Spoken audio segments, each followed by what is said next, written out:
That's about right.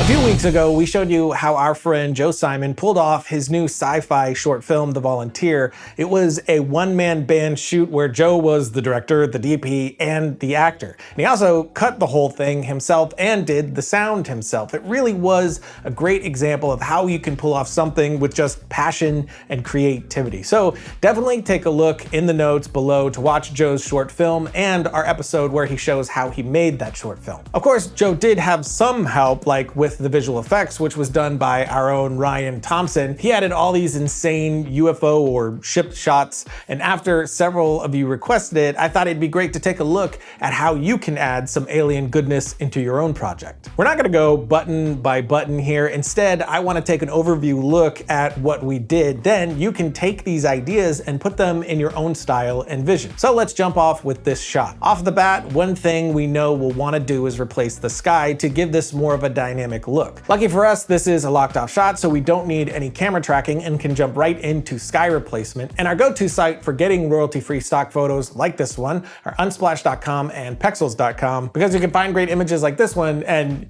you know,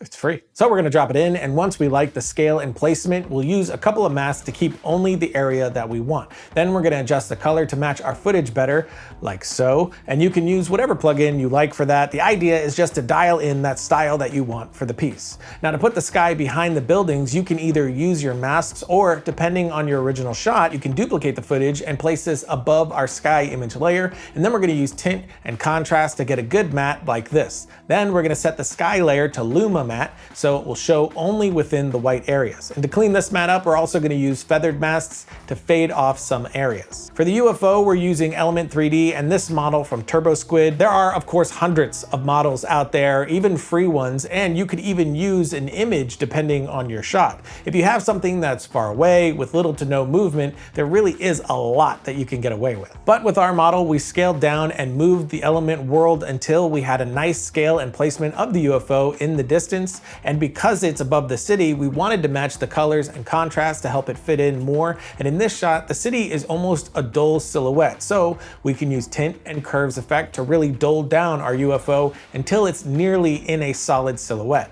Then a subtle blur and noise effect will help us glue this into the environment as well. Now for the style and feel Joe wanted, we want the UFO to be surrounded by clouds. So we'll duplicate our sky layer, then delete any masks and roto around any clouds that you want in front of the UFO. Next, we're gonna feather those masks slightly, then apply roughen edges effect and tweak the border, scale, and sharpness until you have a detailed and convincing edge. Then you can use multiple masks with different levels of feathering to add more of a fade, giving it a nice atmospheric look. And the final step is to add a glow to feel like that sunlight is shining through the clouds right here. And you can use After Effects Glow Effect plugin, but we really love the Red Giant Optical Glow Effect. I just think it gives a much more professional result and lets you retain any blown out highlights. After that, we're gonna add a LUT to get the finishing look. And of course, this is supposed to be a golden hour shot, so we wanted those deep oranges and reds, which the glow layer really helps that sunlight feel too. So we have it looking pretty good already, but we're gonna take a look at adding lights to the ship and finishing up after we thank today's sponsor. So this episode is sponsored by Acusonas, who has a new app on the App Store right now, which its whole purpose is just to correct the sound that you have on your phone. And that's why I'm shooting this on my iPhone in my front yard in a sound area that's not exactly ideal,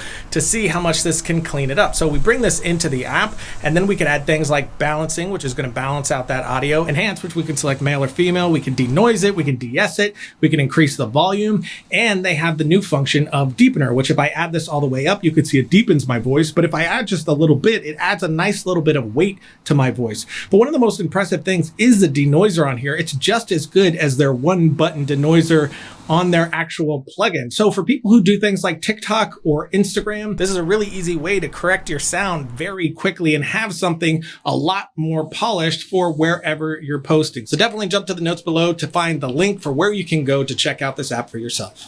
Logo. So at this point, we could be done, but if your UFO has some lights and you do want to see those, you can duplicate the layer, remove the color effects, and set elements output to only show illumination, then set the blending mode to screen. This gives gives you more control over the lights, and you can add glows, change the colors, and so on. And we use a similar process for all of the UFO shots. That roughen edges technique can be very useful for getting the clouds in front of the layers without those edges feeling too solid.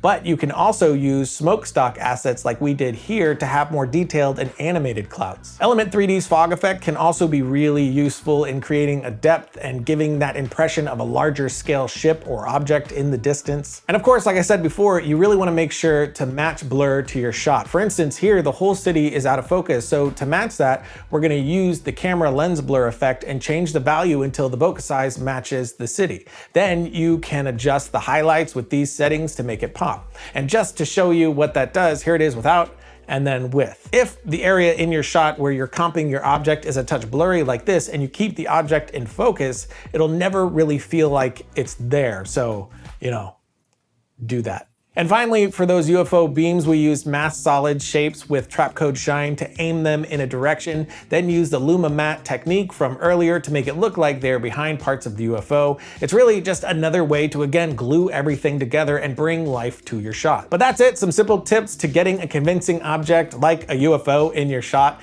And now, of course, we haven't really talked about the most important aspect here, and that's the actual shot itself. In these shots, Joe found incredible composition that gave depth and scale to the shot, without giving that thought to what the shot will be, what that final end result you want will look like, and spending that extra filmmaker brain time to analyze what it is within that practical shot that will set the stage for the post to have the most chance of success. That is what's gonna really ultimately make or break your final image. And a great thing to do, just like anything else in film, is to look for inspiration. Find films like District 9, Independence Day, or Battle Los Angeles, anything that has a feel that you're going for. It doesn't have to be the exact look. The most important thing is the feel. The look can be altered easily enough, but what is it that's happening within the frame to make you believe that shot? And also keep in mind that it's not just that shot, but the moments around it as well, the whole that will sell the pieces. And of course, that doesn't just apply to UFOs, that really applies to any kind of compositing that you do. And this was an overview, more of that than a button by button, but I think it is important to look at concepts, general ideas, and the process. And to that end, we want to see your sci-fi shots. It could be a UFO or any futuristic sci-fi vehicle. We've got a link in the notes below for you. After you make your shot, jump over and submit it there and sign up for our newsletter. We're going to be picking 3 of our favorites to post to Twitter, and then we're going to give those 3 people a copy of our Infinity Sci-Fi Pack and our Sci-Fi Sound Design Pack. And what you submit can be a video, or it could just be one still image. It just has to be either one shot or one image, and of any style. Just needs to be a sci-fi type vehicle comped into your image. But that's it for today, and until next time, don't forget to write, shoot, edit, repeat.